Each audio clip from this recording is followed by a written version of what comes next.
burn-out professionnel, eh bien, ça n'arrive absolument jamais lorsque quelqu'un n'en a rien à faire, lorsque quelqu'un est dilettante, lorsque quelqu'un prend son temps, se sent détendu. Évidemment, il n'est pas du tout concerné par la maladie du burn-out.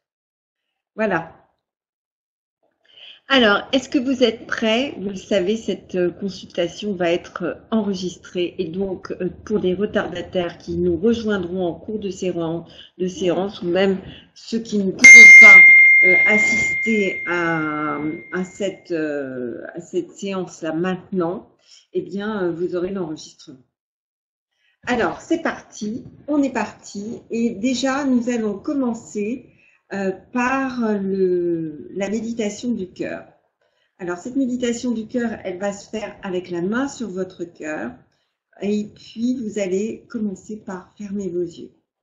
Alors, fermez les yeux et respirez profondément et déjà, prenez contact avec votre cœur qui est en train de battre sous votre main et je vais mettre une musique pour nous accompagner. Et revenez tout doucement avec nous. Bravo. Bravo. Alors, je vais juste vérifier que tout va bien. C'est ça. Et tout va bien. Et voilà, je réponds. Tout va bien. Alors, nous allons commencer maintenant cette séance avec cette notion du burn-out et du premier de la classe. Ce premier de la classe,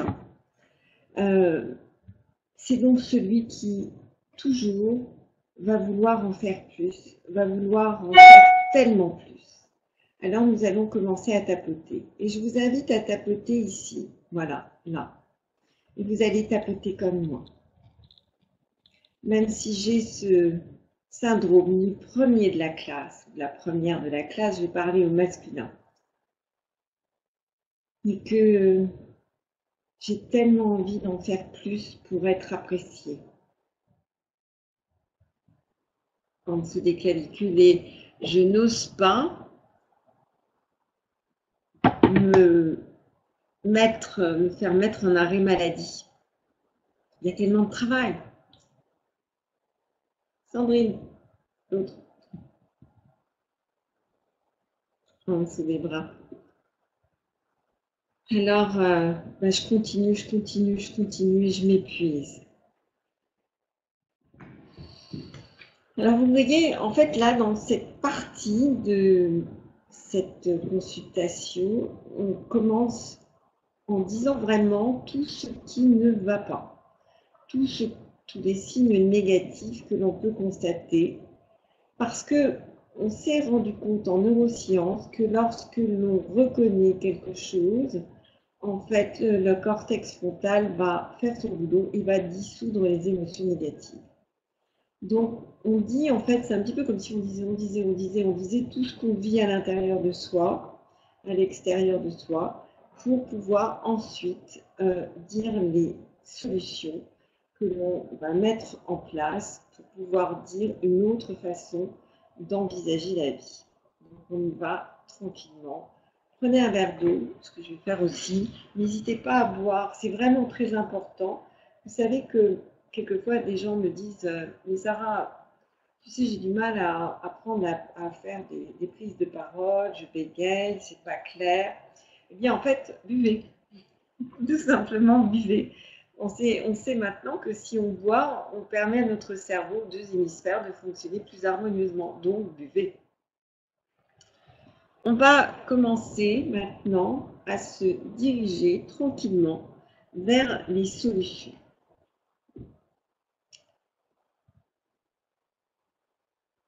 Et on tapote toujours ici. Moi, j'aime bien ce point du thymus, qui est un point où il y a beaucoup d'émotions, vraiment. C'est un point où tout le cœur, dont on a parlé tout à l'heure dans la méditation du cœur, c'est un point qui est tellement intense. Le bonheur, c'est quelque chose qui s'apprend et il est temps que vous le fassiez. Il est vraiment temps de le faire, car personne ne va vous respecter si vous ne vous respectez pas. C'est un petit peu comme si l'univers entendait la façon dont vous vous traitez et vous le renvoyez en écho. Si je devais prendre une métaphore, ce serait celle-là. Si vous vous traitez bien, les gens vont bien vous traiter. Si vous vous maltraitez, les gens vont vous maltraiter. Si vous vous parlez mal, les gens vont mal vous parler. Si vous prenez soin de vous, les gens vont prendre soin de vous. Et c'est ça que je voudrais que vous reteniez ce soir. Alors, nous allons faire un petit moment pour la clôture, un petit moment de motivation. Et pour ça, vous allez fermer les yeux. Alors, pour ceux qui connaissent les Véras, je vous invite à fermer les yeux et puis à croiser. Comment je vais vous montrer vous allez croiser comme ça. Vous allez croiser les mains et croiser les pieds, mais ça n'est pas nécessaire. Vous pouvez simplement fermer les yeux et puis nous allons faire ce moment de méditation. Est-ce que vous êtes prêts? Alors, bravo à vous, bravo à chacun d'entre vous.